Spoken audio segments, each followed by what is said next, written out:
vers les lieux du drame afin de s'enquérir de la situation. C'est ainsi qu'il lui a paru bon de se concerter avec les autorités des deux provinces concernées en réunion mixte élargie de sécurité. À l'issue de cette réunion, des mesures urgentes et immédiates suivantes ont été prises. 1. Le gouverneur du Sud Kivu est chargé de prendre des sanctions disciplinaires à l'endroit de tous les responsables des services publics impliqués dans ce naufrage, notamment la division provinciale de transport et communication, la police nationale, la CUST et la direction générale de migration. 2. Les gouverneurs des provinces du Sud Kivu et du Nord Kivu sont instruits de prendre toutes les mesures sécuritaires et réglementaires en matière de navigation sur les lacs Kivu et Édouard et de les faire respecter strictement, notamment d'exiger le port des gilets de sauvetage à tous les passagers au bord des unités flottantes, le contrôle technique et de conformité des 10 unités. 3. Il a également été instruit aux procureurs généraux des deux provinces précitées de poursuivre les actions judiciaires déjà en cours contre les auteurs de ce naufrage tragique afin qu'ils répondent de leurs actes. 4. De concert avec tous les services publics, notamment ceux de la santé, l'autorisation sera accordée aux familles éplorées de procéder à l'enterrement des corps déjà retrouvés et identifiés, conformément à leurs coutumes respectives. Concomitamment, les services habilités poursuivront les recherches des corps coincés dans le bateau sous les eaux afin de leur réserver un enterrement digne. 5. Le gouvernement rassure tous les rescapés actuellement internés dans les hôpitaux de leur prise en charge. Et la ministre des Affaires sociales, Action humanitaire et Solidarité nationale n'a pas voulu attendre pour descendre au lieu du naufrage au lac Kivu pour s'enquérir de la situation. À la tête d'une délégation gouvernementale, Aziza Mounana était à Goma aussi pour apporter le soutien du gouvernement aux victimes du naufrage. Elles auraient pu trépasser. Le naufrage a fait de nombreuses victimes. Devant la ministre des Affaires sociales, l'Action humanitaire et Solidarité nationale, Nathalie Aziza Mounana, elles expriment toutes leurs émotions. À la seule formation hospitalière visitée, l'hôpital Kéchéro, Fabrice Bichenge, médecin directeur, reconnaît avoir reçu plusieurs cas. Nous avons reçu 76 cas. Parmi les 76, nous avons 2 femmes enceintes chez qui nous avons fait des examens mais qui sont en train d'évoluer très bien. Et malheureusement, au-delà de ces 76 cas, il y avait 6 corps sans vie. Avant la visite des rescapés hommes et femmes à cet hôpital, des morts à la morgue, la ministre Nathalie Aziza Mounana était au port de Kitoukou, lieu du constat sinistre. Devant les victimes, les familles et autres curieux, à côté du gouverneur du Sud Kivu, venu à Goma pour cette circonstance macabre, le discours de la ministre réconforte les éprouvés. Gouvernement yote ya baba yetu Félix Antoine Tshisekedi Tshilombo iko na machozi pamoja na mweye. Vous avez un président, un gouvernement responsable. Nous avons un président de la République sociale, humanitaire, compatissant et accessible. Munaona malgré que mumkini ya kigeni mara mwa tulipata singa premier ministre wetu mama Judith Suminwa Tuluka akanipatia ruhusa na niko hapa juu ya mweye nimishindikize tupunguze mateso. Mimi nasema tutaisha mateso mais tutapunguza. Merci beaucoup. Mama tunafurahi ujio yako. Rassure sur l'assistance certaine et efficiente du gouvernement de la République avant de se projeter dans l'avenir, sensibilisant les populations du Sud et Nord Kivu à éviter la surcharge des embarcations. Une harmonie perceptible entre la ministre et les populations. Cette chaude rencontre avait été précédée d'une réunion d'évaluation qui a mis autour de la ministre des Affaires sociales, l'Action humanitaire et Solidarité nationale, le gouverneur militaire Peter Tchiromwami, celui du Sud Kivu, le professeur Jean-Jacques Poroussi, l'ambassadeur de l'Union africaine Enyo Maes et l'ambassadeur humanitaire du ministère des Affaires sociales, Etienne Tshisekedi Tshilombo. Et puis le Mwami du groupement Bouzi en territoire de Kaléé au Sud Kivu a compati au malheur de la population à la suite du naufrage du bateau MV Merdi la semaine dernière. Sangara ou Hubert Tabaro II a plaidé pour la réouverture de l'axe routier Minova-Goma. L'autorité coutumière a recommandé le port obligatoire de bouées de sauvetage pour chaque passager avant tout embarquement. Je vous propose de suivre Sa Majesté Mwami Sangara Hubert Tabaro II dans ce propos recueilli par Patrick Sialoua. C'est avec une profonde tristesse et douleur que nous vivons cette catastrophe. Mais toutes mes pensées vont évidemment aux familles endeuillées, à toute ma population. Nous avons nous-mêmes perdu des personnes de notre famille proche et nous essayons de traverser toutes ces épreuves en essayant de prendre soin des uns des autres au maximum. Il faut que le gouvernement veille à la bonne application des règles maritimes dans nos régions. C'est-à-dire que le gouvernement doit veiller au port obligatoire des bouées de sauvetage, à l'entretien des bateaux, à éviter la surcharge des bateaux et ainsi qu'à avoir des ports viables afin que le bateau puisse amarrer dans de bonnes conditions. Pour ma population, d'abord, je dirais évidemment Paul et Sana, parce que toutes les familles de Minova et même de Bouzi dans son entièreté ont été touchées par cet incident. Et pour le gouvernement, ce serait évidemment que nous plaidons pour la réouverture de l'axe Goma-Minova, afin que ce genre d'incident puisse être évité. Il est dit à l'entame, reprise des activités scolaires sur toute l'étendue du territoire national ce lundi, après un mois de perturbations dans les écoles publiques. C'est après d'intenses séances de travail avec le gouvernement que l'intersyndicale de l'éducation nationale, le syndicat des enseignants du Congo et le syndicat national des enseignants des écoles catholiques ont chacun appelé dimanche les adhérents à la reprise normale des activités après évaluation de l'état de la mise en œuvre des recommandations de Bibois. Les enseignants jouent un rôle majeur et ils sont au centre de nos préoccupations parce que c'est eux qui ont la lourde charge de pouvoir assurer une éducation de qualité pour nos enfants. Et si nous sommes là tous aujourd'hui, c'est grâce précisément à ces enseignants qui se sont mobilisés dans des conditions difficiles et qui ont fait en sorte que nous puissions, nous tous ici, acquérir les compétences, les savoirs et savoir-faire nécessaires pour nous permettre de jouer des rôles de fonction. Donc je voudrais rappeler à quel point c'est important que l'école, à quel point l'école est importante pour la nation, à quel point la condition des enseignants compte pour le président de la République, le chef de l'État, de la même manière que pour la première ministre. Que le gouvernement est absolument déterminé à améliorer ces conditions, mais il s'agit d'un travail qui demande du temps et nous allons ensemble évoluer pour pouvoir améliorer les conditions. Mais nous devons rappeler que l'éducation est importante et donc que nos enfants doivent pouvoir bénéficier de cette éducation. Et j'ai compris que tous les syndicats sont tous d'accord sur le fait qu'à partir de lundi, il faut que les cours reprennent parce que vous savez à quel point c'est important, là où ce n'est pas le cas, que la situation puisse reprendre. L'intersyndicale recommande 1. Au gouvernement de la République de résoudre en toute urgence les problèmes si haut soulevés. 2. Aux enseignants et inspecteurs qui hésitent encore de rejoindre leur poste de travail dès ce lundi 7 octobre 2024. Si tu parles, tu meurs. Si tu t'étais, tu meurs. Alors, parle et meurs. 19e sommet de la francophonie. Les travaux se sont clôturés samedi à Paris, en France. Le président de la République a pris part au dernier et deuxième jour des travaux avant la déclaration finale qui s'est penchée sur des défis politiques, diplomatiques et économiques de la famille francophone dans un monde instable, y compris la situation sécuritaire et humanitaire dans l'Est de la RDC.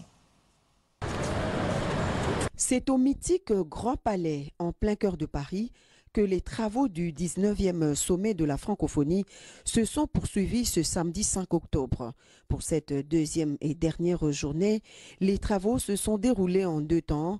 Dans la matinée, les chefs d'État et de gouvernement de l'OIF ont participé à une série de séances plénières pour examiner tour à tour le rapport du président de la conférence ministérielle sur les travaux de la 45e session de la commission ministérielle, suivie de l'audition du rapport d'activité de la secrétaire générale de la francophonie. Par la suite, les chefs d'État ont aussi auditionné en plénière la communication de l'Assemblée parlementaire de la francophonie sur le thème du sommet. Il faut noter que pour la première fois, le sommet de la francophonie a connu la participation des jeunes créateurs, innovateurs et entrepreneurs de la société civile en adéquation avec le thème choisi, créer, innover, entreprendre en français pour l'emploi des jeunes. Dans l'après-midi, les chefs d'État et de gouvernement, membres de plein droit, ont poursuivi les travaux à huis clos. Cette fois, le thème choisi était pour un multilatéralisme renouvelé.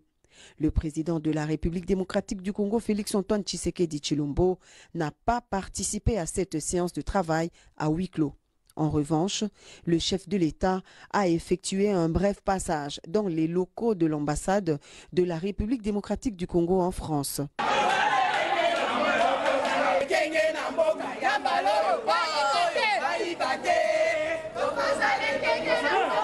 Une visite guidée dans les différentes pièces de cette belle bâtisse en compagnie de l'ambassadeur de la RDC en France, le professeur Émile Ngoï Kassongo.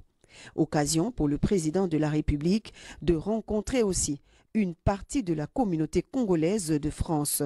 Une rencontre chaleureuse et conviviale entre les chefs de l'État et ses compatriotes.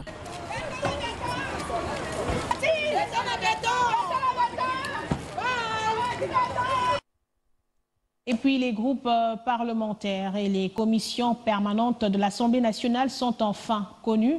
En tout, on dénombre 21 groupes avec un minimum de 20 députés. La séance plénière du week-end a également entériné les bureaux de ces groupes. À l'issue de ces validations, Vital Kamerhe a souligné qu'aucun changement ne sera autorisé. Ainsi, au cas où un député se retire de son groupe, il sera considéré comme non inscrit conformément aux dispositions du règlement intérieur de l'Assemblée nationale.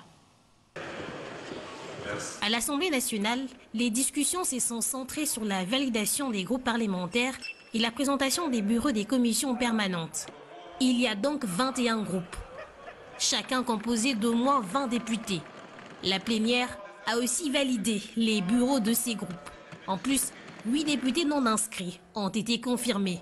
Ces non inscrits viennent de différents partis comme DIPRO, de Constant Moutamba, du Nouvel Élan d'Adolphe Mouzito, de Matata Pogno et de Gratien de Saint-Nicolas d'Ensemble pour la République, étant donné qu'ils ne font plus partie du groupe parlementaire de leur parti d'origine.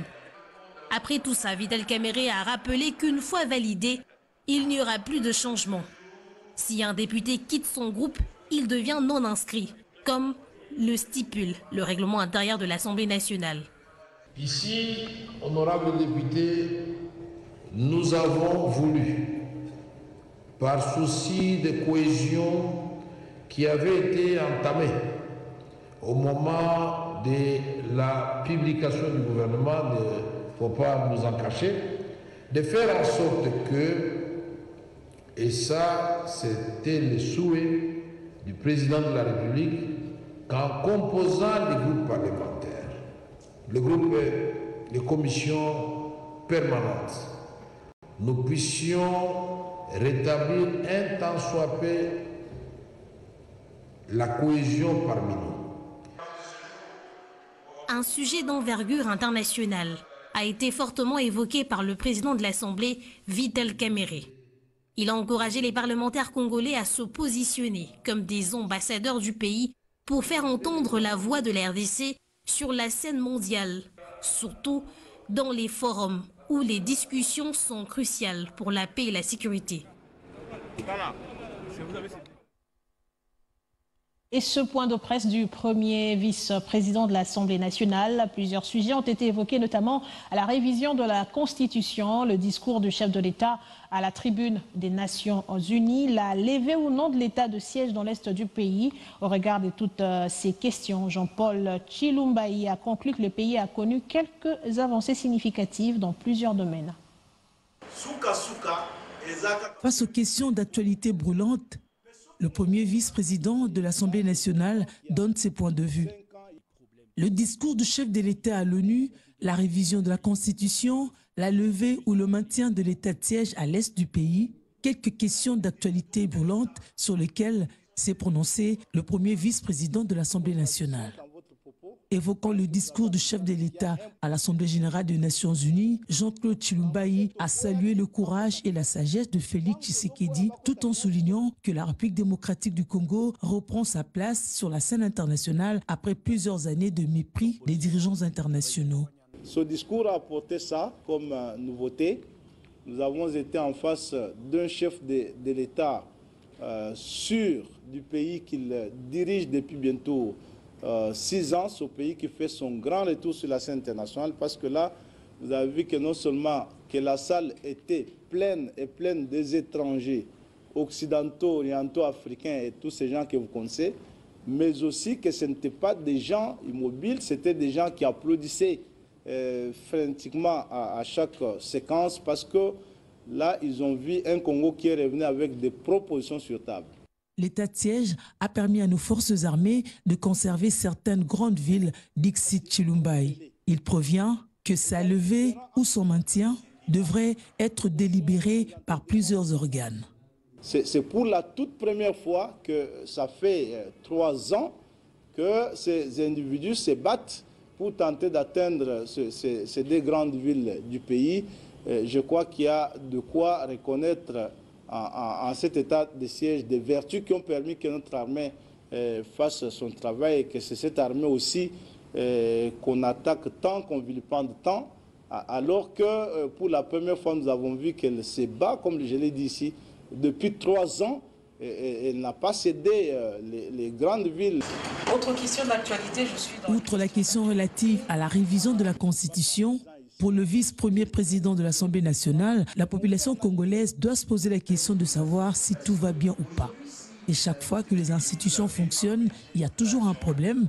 L'on arrive à conclure que la Constitution ne sécurise plus le pouvoir collectif à cause de plusieurs contestations. La RDC a atteint un niveau de croissance que nous n'avons pas eu durant les précédentes années. Les choses marchent, a souligné Jean-Paul Tshilumbayi. Permettez, nous gardons d'abord nos places. Et un mot en santé, c'est parti pour la campagne de vaccination contre le Mpox. Le Kivu était choisi pour le démarrage de cette campagne.